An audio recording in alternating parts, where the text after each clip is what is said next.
If you got a kitchen full of nuts, those nuts are trying to kill you. You're harboring a cold-blooded killer. What up, a-holes? Welcome back. If you're not yet a part of the a-hole family, hit the subscribe button down below. Give me a thumbs up. Everybody's telling you to put nuts in your mouth, chewing them up, swallowing them. My body's loving it. They're a great source of fiber. They're a great source of protein. They've got omega-3s. You love to eat nuts. Vitamins, minerals, but nobody's gonna come out and tell you the dangers of nuts. That's what the holistic a-hole is here to do today. Because nuts are nothing to fuck with. I love almonds. I eat almonds at home. I eat almonds at work. I eat almonds on airplanes. I eat almonds while I'm in mid-conversation with people. But if you're out there in nature and you pick one and you eat one, you're ingesting cyanide. The stuff they give spies to ingest in case they get caught. Like if you're in the middle of Russia somewhere and you're spying on the Kremlin, and then they find out, hey, the guy wearing the New York Yankees t-shirt with the bad Russian and the fake nose, he's not Russian, get him! When there's like this epic chase scene, and then everybody starts coming after you. Next thing you know, you're in the middle of the Siberian frozen tundra, just surrounded by helicopters and people on snowmobiles, and they're shooting at you. You were instructed by the US military that if you get caught, you have to die. So what do? You can just grab a bag of Blue Diamond almonds, pop them in your mouth, munch them up, boom, good as dead. That's what's going on with almonds. How fucked up is that? And then maybe you're like, almonds aren't really my problem. I'm more of a cashew guy. Surely there's no ethical issues with the production of cashews. Well, my friend, I'd love to live in Neverland myself, but unfortunately, that's just not how the deal works. Because the process of getting cashews from their natural state into your fat mouth is a pretty fucked up process. 39% of the world's cashew supply comes from Vietnam. And the people that produce and package the cashews are for the most part working in forced labor camps. Actually, they're drug rehabilitative centers. If you live in Vietnam, let's say you get in trouble for drugs. You go to get sentenced by a judge. He sends you to a drug rehabilitative center. Now these drug rehabilitative centers are supposed to rehabilitate your drug problem.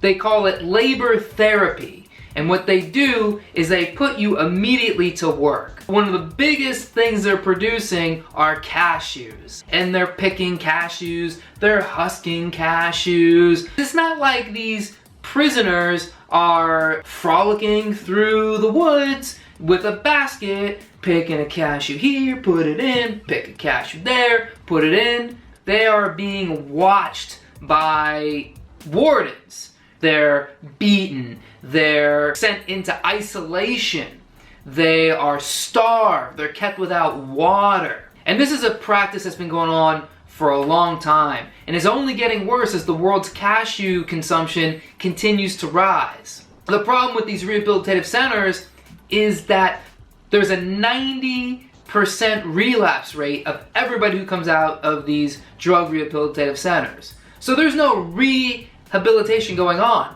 There's just flat out forced labor and torture.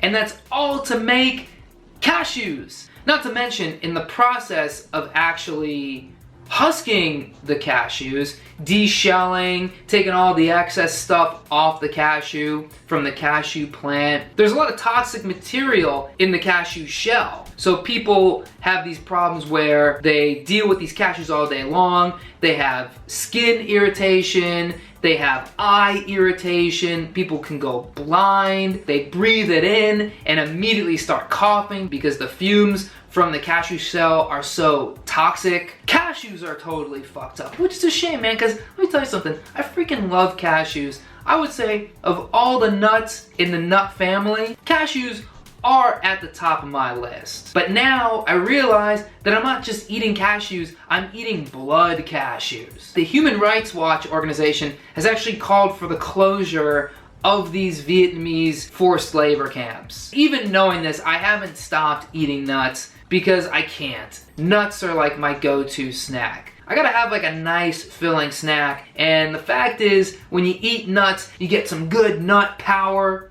So I can't stop eating nuts, but I will try to eliminate the chances of these nuts killing me. So what I do, and what I would recommend you do, is you gotta soak your nuts.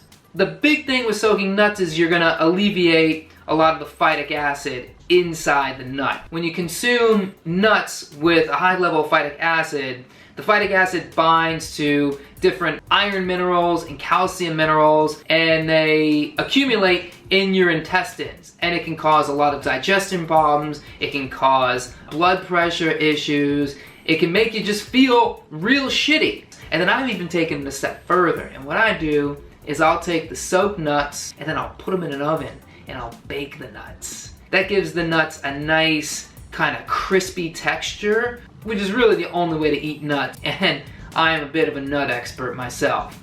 If you want to help eliminate your chances from being murdered by those nuts in your kitchen, do yourself a favor, take the necessary precautions, soak your nuts, bake the nuts, and I'd love to know what you guys think. Let me know in the comments. Do you have any wild nut experiences? Have nuts made you sick? Did you once love nuts and now you hate them? Have you been wronged by nuts? Have nuts killed someone close to you? Leave it all down here in the comments. Let me know what you guys think. If you haven't yet already, hit the subscribe button, give me a thumbs up, and I'll catch you next time, everybody. Holistic out.